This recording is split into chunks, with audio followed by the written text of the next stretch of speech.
Hey, what's up, guys? Ex-Morgan with My Spiritual Life. Please forgive me for having wet hair, and also forgive the lawnmower in the background.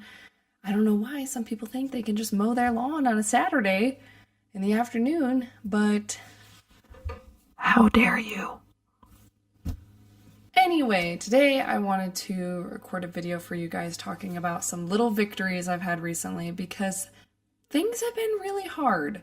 And I'm going to take this moment to celebrate a couple things that I feel like have been going well. And by hard, I mean with having the baby and everything, I feel like I'm triggered a lot easier than normal because I have no sleep and no brain. So let's celebrate some things that I feel like have been going well, despite all of that. I've already talked about this a little bit in my Facebook group. If you haven't already joined my Facebook group, click the link below and join my Facebook group because I post extra videos in there. Or I try to anyway. Okay, so a couple victories. First, a little bit of background is that my sister, who is 17, due to some difficult family circumstances, has come to live with us. And it has been really interesting having her here as a true believing member. And I want to tell you guys about how it's going. First of all, my sister and I really get along. We've always really got along pretty well. Yeah, I don't know, I'm really lucky. I feel like as far as my siblings go, how they've handled me leaving Mormonism just seems very just atypical in like a good way. Because a lot of times there's a lot more shunning and frustration and stuff, but I think my siblings are open-minded enough to listen to me that they get a somewhat understanding that like I'm not just some evil anti-bitter ex-Mormon monster that I am. So anyway, couple victories has been that okay, so we just moved into this new house a couple months ago, so I haven't really interacted with the ward a whole lot, but with my sister coming to live with us, I felt like I needed to interact with the ward somewhat to get her kind of situated here and make her feel comfortable, and like at home. And what I'm noticing in my interactions with the people in the ward and with dealing with all of this is I feel like I'm getting far less triggered than I would have a couple years ago. And I feel really excited about how that's going because I feel like when you're in the thick of it, and everything Mormonism just makes your brain explode, it's really hard to imagine that one day maybe it won't. And I feel like that's the best place to be, because if you already felt like this church or your high demand religion, if you felt like that already robbed you of so much, I feel like the last thing you would want to let that church do is rob you of the rest of your life, of being angry and upset and just not being able to move on. And again, no diss on anyone who's angry. I still get angry, but I would like to think that I'm at least not angry all the time anymore, which I like that way better. Anyway. Okay, so when my sister came to stay with us, I actually invited the Young Women's president to come over and meet her, which was super awesome, and I actually really liked the Young Women's president. And I really wanted my sister to be able to integrate into the ward and feel comfortable. And it was really cool having her over and just kind of having this, like I let her know, like ahead of time, I texted her and said, listen, me and my husband were not members, but my sister is, so I'd love for you to come meet her and, see what we can do to kind of integrate her into the ward. And the Young Women's president was super cool about it. But I know if I had had this interaction a couple years ago, it would have been like terrifying, because I would have been like, what is she really thinking of me? And what do I say in this text message? Like, what do I say about me being a member or not? Or do I just pretend that I'm a member, but that I don't want to go? Or like, how do I handle this situation? And just so much fear about what this person would be thinking of me, how they would be perceiving me, how they would be judging me. And then also being afraid that they would think that I was judging them. And I just felt like it was really a chill meetup, and I didn't stress so much about how to show myself to her or how to act around her. It probably helps too that it's like this is a new ward, so it's like people don't know me, so I can kind of be whatever I want to be. I imagine it would have been harder had it been a ward that I had been in for years. Like trying to interact would feel awkward because then maybe it feels like they think you're coming back, you know, and that's hard to deal with. So I felt like that was a victory.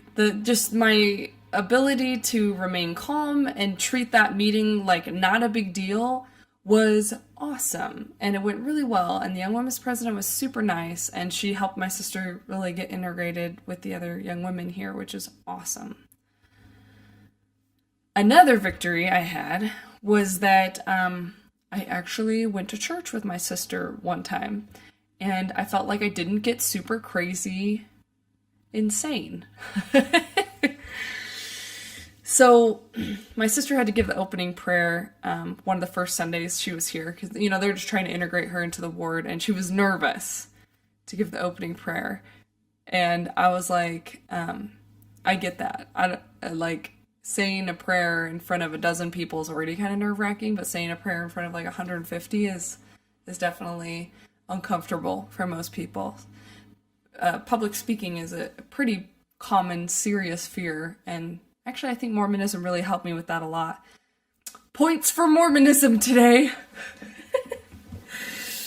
Anyway, so I go there with her to, watch her opening prayer, and I told her on the way, I was like, if I come, I want you to know that I'm going to clap at the end of your prayer. And she was laughing at that. I was just joking. But if you don't get that joke in Mormonism, like, you don't clap in sacrament meeting. Like, even if someone sings or whatever, like, it's like a very, you're supposed to just quietly enjoy it and no yelling hallelujah in the Mormon church hall building. What words? Help. Okay, so I went to church with her, and it was fast and testimony meeting, which for those of you who don't know, basically that means anyone can get up and say anything. So it is a meeting that is very much like Russian roulette. And if you were ever a missionary, then you know how terrifying it must have been to bring investigators on fast and testimony meeting, because you never know what someone's going to say. Someone can get up there and talk about Kolob, the star that's closest to the planet that God lives on. Like weird doctrine like that. Or someone could get up there and talk about Jesus, or someone could get up there and talk about I don't know, just something weird and like not even having to do with Mormonism. And anyway, so it's always a Russian roulette going during testimony meeting. But what I noticed about sitting there during testimony meeting for myself is that I was able to remain like pretty calm. And for most of the talks when people were saying stuff that I didn't agree with, I was able to kind of have this like ability to like rationally see like, oh yeah, that person thinks that or feels that way right now, and that's their story and this is my story. And I was able to just not take so much real personally or get really frustrated, and I was able to just kind of sit there and chill and like be pretty peaceful. And I was really proud of that moment, because even just stepping into a church building 2 years ago would have like given me a heart attack. Because it's just so hard. It's just like everything triggers you, from the pews to like the scratchy walls. You guys know what I'm talking about if you're ex-Mormon. The scratchy walls to, the way people talk when they get up in front of everyone, to like mentioning Joseph Smith. Luckily no one mentioned him. But anyway, just so much of that can be so triggering. And I was so excited to see that after these last couple years of working through my emotions and trying to heal and trying to move forward, that like I can actually see a huge difference right now where I am than where I was a couple years ago. And I really wanted to share that with you guys, because in the thick of it, I thought there's no way I would ever get to this point. Like get to a point where I don't care. And I think that's the best thing you can do for yourself, is get to that point where you say like, I just don't care about it anymore. And not that you don't care that your family is having a hard time or whatever, but just that it doesn't trigger you. It doesn't take you down. It doesn't make you feel angry or bad or whatever. And just like, I don't know, just like be content with what is. Anyway, there was one talk in particular, though, that I wanted to mention, and I'm sure that if you've gone to Mormon church ever, you've probably heard people talk about this. And basically, it was a gal that got up there and she was talking about how she feels so bad for her friends and family members that are atheist or agnostic because they're just so lost and sad and like they just don't have that happiness that she has. And so that triggered me a little bit, and I kind of had to sit with it and be like, like, I don't think you really know what you're talking about. But I was like, okay, like looking at this from her perspective, like, I totally get how believing in a God or an afterlife is very comforting and can bring a lot of happiness to people. I myself consider to be agnostic right now, but I certainly would love to believe that there's a God out there who is, you know, gonna pick me up when I'm down and those kind of things. And that's what she's trying to say. And I think the thing she doesn't understand maybe is that, I don't know, just that attitude of like pitying people who don't believe and almost implying that like, they're not choosing to believe like they should be. And I'm like, I'm really coming into this idea that I don't know that belief is a choice. I think your beliefs are based on your experience and your knowledge and your education and sometimes your conditioning. And I think that that some of us, we can't bring ourselves to believe something just because it sounds good. Just because being together with your family forever sounds amazing, unless you really don't like your family, that doesn't mean that I can make myself believe that it's true. And so anyway, so that talk triggered me a little bit, and I'm still kind of trying to pick out like why it triggered me a little bit. I think it's just, I don't like feeling like I'm being looked down at because I don't believe in something in particular. I also feel like people who are Mormon often just really don't understand what it's like to not be Mormon, to be outside of that framework. And I guess I feel like I just don't like feeling judged by those people. But it makes sense. Nah, no one likes being judged. Why are we such judgy people? One other thing I wanted to mention as like a victory that I've had recently is I find myself saying things I wouldn't normally say. Or wouldn't have said in the past. It's a new normal now. Like, for example, I really think in the past, if people had asked me, like, when we moved here, if I was Mormon or not, I would have said yes and then just come up with, like, weird excuses why we're not going to church. Like, oh, I work on Sundays. You know? Like, 'cause I hate confrontation and I hate feeling like people are judging me. But I find myself just being a lot more forward about it. And I'm really proud of that because I feel like it's a sign that I'm feeling a lot more secure because I feel like I can be honest. I never know how to tell people that I'm not Mormon, but I think the way, my favorite answer lately has been, I grew up Mormon, but I no longer practice it. I like saying it that way instead of saying, I'm an ex-Mormon, because that has a lot of negative connotations. And I don't want my neighbors to think that I don't like them because they're Mormon and because I'm ex-Mormon. And I also don't like saying that I'm not Mormon because then they treat you like an investigator. An investigator in Mormon jargon is like someone who's interested in the church or potentially interested in learning about the church.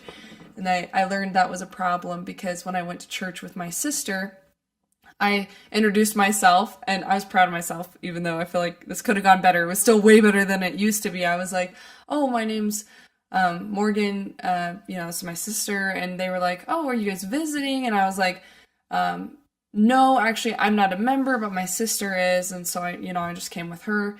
And then this guy in my ward, he was super nice, but he was just like, oh, after sacrament, you should come to the second hour class with me. Like, we're learning about the Doctrine and Covenants, which that's all about the history of the church, and it's so interesting and blah, blah, blah. And I'm just like, oh no, I screwed it up. I'm like, oh, buddy, I know all about the history of the church. Anyway, he was being super nice, so not trying to diss on him. He was trying to make me feel welcome, and he assumed that I wasn't a member previously, because why would you assume that unless I said it? So I've discovered that my favorite way now to say is I grew up Mormon, but I no longer practice it, because I think that's the least confrontational and also gets the message across that I already know what's going on, if that makes sense. Anyway, so I'm proud of myself for the steps I've taken to heal, to move forward, to feel a little more confident. And if you're interested in learning more about what I've done to get to this point, join my Facebook group. I'm going to try to be posting more tips in there. But I think so much of what's helped me is going within, like doing journaling, meditating, and trying to get very curious about why I feel the way that I feel, and about certain triggers, certain reactions to things, and just trying to dig deeper into that and understand it I feel like that has brought me so much closer to getting closure to the past. So if you're in the thick of it, if you're having a hard time, you're not alone. I'm totally here with you. Comment down below or in my Facebook group, answer this prompt. What victory have you had recently that you know would not have gone over so well, a couple months or a couple years ago? Anyway, thank you guys so much for watching this video. Thank you so much to our Patreon supporters who have supported me and Jared even during all of this craziness of having a baby and not being able to post as regularly as I would really like to. Thank you so much. Please consider supporting our channel via Patreon, because without that, we really cannot keep this channel going. So thank you guys. I'll see you guys in the next video.